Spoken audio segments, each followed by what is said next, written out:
আমরা তো রুমালি রুটি খেয়েছি, একবার এইভাবে রুমালি পরোটা করে নিতে পারো। পরোটাগুলো কিন্তু নরম ও সফট হয়, খেতে দুর্দান্ত লাগে। খুব অল্প উপকরণ দিয়ে তোমরাও কিন্তু বাড়িতে বানিয়ে নিতে পারবে। আর এটা যে খাবে সে কিন্তু বলবে বারবার করার জন্য। হ্যালো বন্ধুরা, গ্রামের রান্নায় পিয়ালির সঙ্গে সকলকে স্বাগত জানাচ্ছি। আজকে এই রুমালি পরোটা কিভাবে করলাম চলো দেখে নেওয়া যাক। ভিডিওটা স্কিপ করবে না, প্রথম থেকে শেষ পর্যন্ত দেখার অনুরোধ রইল।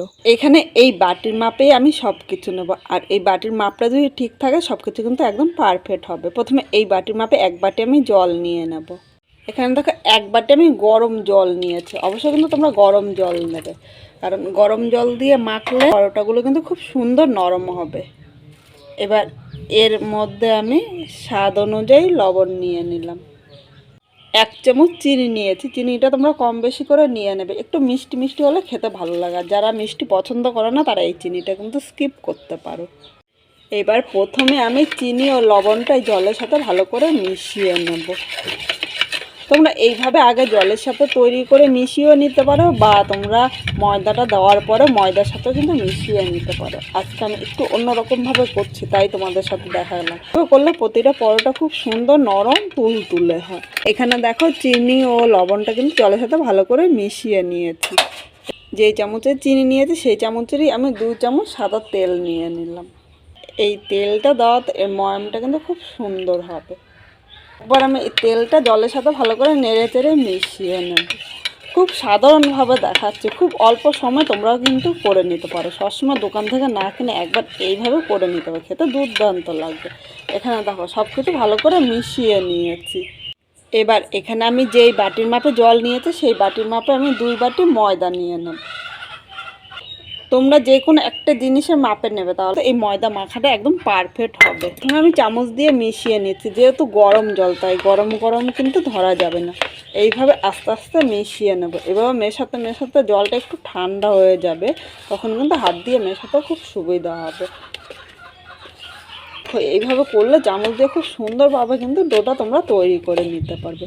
এবার এই চামচটা আমি পরিষ্কার করে নিলাম। এবার আমি হাত দিয়ে ভালো করে মেখে নেব, কারণ এখন কিন্তু চামচ দিয়ে মাখা যাচ্ছে না। চামচ দিয়ে মাখতে গেলে একটু অসুবিধা হচ্ছে। হাত দিয়ে একদম পারফেক্ট ডো আমি তৈরি করে নিচ্ছি। বন্ধুরা এখানে দেখো ময়দাটা নরম করে মেখে নিয়েছে, আর এরকমই কিন্তু নরম করে মেখে নিতে হবে। এই ডোটা আমি 5 মিনিট রেস্টে রেখে দেব। এর মধ্যে আমি এরকম আরেকটা বাটি নিয়ে নিলাম। এবার এর মধ্যে চামচ আমি কর্নফ্লাওয়ার নিয়েছি। এই কর্নফ্লাওয়ার পরিবর্তে তোমরা কিন্তু ময়দা নিতেও পারো, কারণ ময়দা বা কর্নফ্লাওয়ার দুটো দিয়েই কিন্তু তোমরা করতে পারো। এখানে আমি 2 থেকে 3 চামচের মতো সাদা তেল নিয়ে নিলাম। এই কর্নফ্লাওয়ারটা আমি এই তেলের সাথে ভালো করে মিশিয়ে নেব। এটা এরকমভাবে মেশাতে হবে যাতে এখানে কর্নফ্লাওয়ার ডোটা দানা দানাভাবে না থাকে, একদম মিহি করে এইভাবে মেশাতে হবে। এবার এটা এক সাইডে রেখে দিলাম। এবার এদিকে আবার এই ডোটা নিয়ে নিলাম। এখানে দেখো 5 মিনিট রেস্টে রেখেছি, খুব বেশি কিন্তু রেস্টে রাখতে হবে না। এবার আমি আর একবার এইভাবে মেখে নেব। কতটা নরম হয়েছে, এরকম সফট করে তৈরি করলে না প্রতিটা পরোটা খুব সুন্দর হবে। এবার এর থেকে আমি ডোটা তৈরি করে নেব। এখানে দেখো খুব বেশি বড় বা খুব বেশি ছোট কিন্তু লেচি করব না। এই দেখো মাঝারি সাইজের লেচি করেছি। আমরা যেরকম রুটি করি তার থেকে সামান্য একটু ছোট করলাম। এইভাবে আমি সব কয়টা লেচি তৈরি করে নেব। এখানে আমার 9টা লেচি হয়েছে। এবার এই লেচিগুলো আমি প্রথমে বেলে নেব। এখানে একটা বেলনি নিয়ে নিলাম। এই বেলনির সাহায্যে কিন্তু আমি সব কটা বেলবো। এর উপরে অল্প আমি তেল ছড়িয়ে দিলাম। তোমরা তেল দিয়েও বেলতে পারো বা ময়দা দিয়েও কিন্তু বেলে নিতে পারো। এই তেলটা আমি এইভাবে পুরো এইভাবে লাগিয়ে নিলাম, তাহলে অল্প তেলেই কিন্তু আমি বেলতে পারবো। এবার এখানে একটা লেচি নিলাম। দেখো এই তেলে কিন্তু আমার সব কটা বেলা হয়ে যাবে। প্রথমে আমি এরকম লম্বা মতো করে বেলে নিচ্ছি।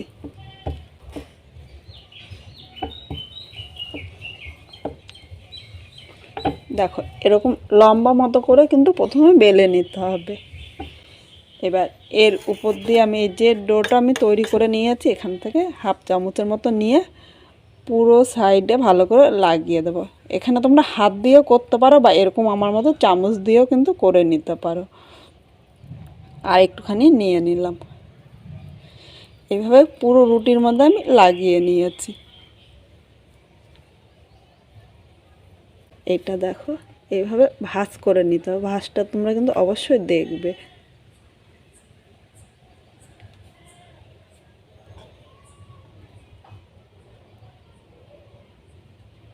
এবার এটা আমি এরকম করে দিলাম।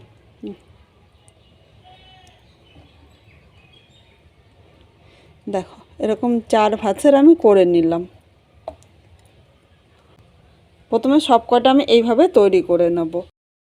কীভাবে এটাও কিন্তু বেলে নেবো। আর এখানে কিন্তু আমি আর তেল দেবো না, কারণ প্রথমে যেইটুকু তেল দিয়েছি সেইটুকুতে কিন্তু হয়ে যাবে।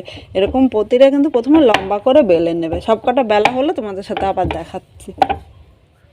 বন্ধুরা, এখানে সব কটা তৈরি হয়ে গিয়েছে। এইভাবে তোমরা তৈরি করে কিন্তু রেস্টও রেখে দিতে পারো, বা এইভাবে তৈরি করে কিন্তু ফ্রিজেও রেখে দিতে পারো। এটা কিন্তু 1 সপ্তাহ এইভাবে ফ্রিজে ভালো করে রাখতে পারবে। এবার এই প্লেটটা এক সাইডে রেখে দিলাম। এবার এখানে আমি গ্যাসটা ধরিয়ে দিয়েছি। এখানে দেখো, তাওয়াটা আমি গরম করতে বসিয়ে দিলাম।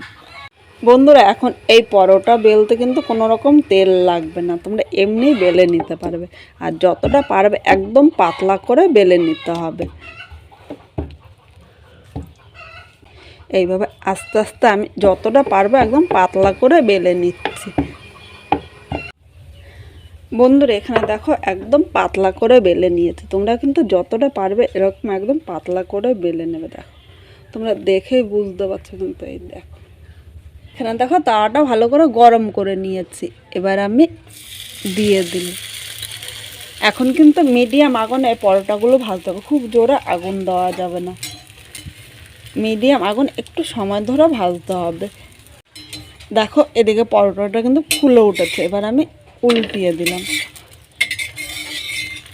প্রথমে কিন্তু আমি তেল দিইনি, হালকা ভেজে নিয়ে তারপর এর উপর দিয়ে তেল দেবো, তাহলে অল্প তেলে কিন্তু এই পরোটাটা ভাজা যাবে।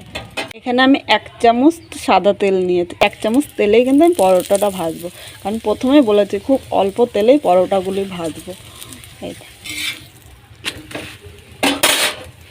এইভাবে পরোটাগুলো ভাজলে অল্প তেলে পরোটাগুলো কিন্তু খুব সুন্দর হবে, আর নরম ও সফটও হবে। দেখো পরোটাটা কি সুন্দর ফুলেছে।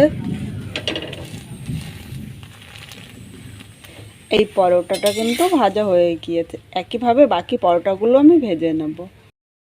এখানে আমি তোমাদের আর একটা বেলে দেখাচ্ছি। দেখো, খুব সহজে তোমরা, এখন কিন্তু তেল লাগবে না যেহেতু এর ভেতরে তেল দেওয়া রয়েছে। আর যতটা পাতলা পারবে ততটা পাতলাই কিন্তু বেলে নেবে। দেখো বন্ধুরা, এটাও কিন্তু আমি একদম পাতলা করে বেলে নিয়েছি। এই দেখো, একদম কাগজের মতো কিন্তু পাতলা হয়েছে। একইভাবে এইটাও আমি ভেজে নেব। বন্ধুরা, এখানে সবকটা পরোটা তৈরি করে নিয়েছি। এবার দেখো পরোটাগুলি দেখাচ্ছি, পরোটাগুলি কতটা নরম ও সফট হয়েছে। দেখো, হাত দিয়ে মুঠ করলে কিন্তু 1 মুঠ হয়ে যাচ্ছে, আর পরোটাটা নরম ও সফট হয়েছে, মুখে দিলেই কিন্তু গলে যাবে। খুব সহজে তোমরাও কিন্তু করে নিতে পারবে। পরোটাটা দেখেই তোমরা বুঝতে পারছো। বা যে খাবে সে কিন্তু বারবার বলবে এইভাবে করার জন্য। আজকে আমার এই পরোটার রেসিপিটা তোমাদের কীরকম লাগলো অবশ্যই কমেন্ট করে জানিও। কিন্তু পরোটার এই রেসিপিটা ভালো লাগলে একটা লাইক, শেয়ার ও কমেন্ট করো, সাবস্ক্রাইব করে পাশে থেকে, যাতে নতুন নতুন ভিডিও আপলোড করলে সবার আগে নোটিফিকেশন তোমার কাছে পৌঁছিয়ে যায়।